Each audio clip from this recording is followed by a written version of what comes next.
朋友，大家好，分享薯看 Go Go Go， 好吧？我是民族，民族今日要来教大家做客家料理，我来做啲嘅客家炒板条哦。我用板来做呢，向下来好啊。两黑板条 ，XO 中下盐、发鸡。首先呢，当然就是要先来热锅了。这个爆香的部分呢，客家人的料理很重要，就是要把它煸香这样子。所以现在我要来加海鲜的部分喽，下盐，很香哦，发鸡，等下就要来表演你的重点，就是我们的板条，不用弄去了。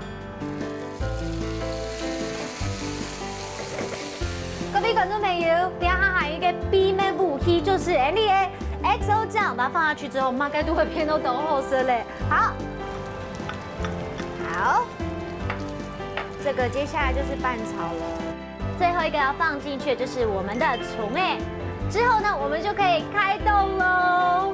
两个板条啊，其实都要对嘅，后边冇叫人讲法哦。因为呢，其实这样子拿出来，刚刚那种柜台片呢，一整块的，所以呢，板条要对你按到面趴板。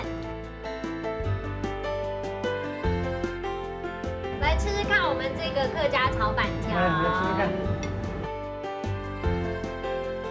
这个吃起来是啊，跟那个一般的，就是用的是水水，对，它这个有啊，后生，后生，好吃就是后生，好吃，再跟它比赞，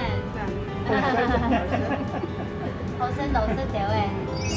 Hello， 各位朋友们，相信你一定有吃过这个板条的料理吼。在这边，明珠带大家一起来复习一下今天学到的新单字喽。看到第一个单字就是板条，板条，板条。第二个就是很常见到的葱，葱哎，葱哎。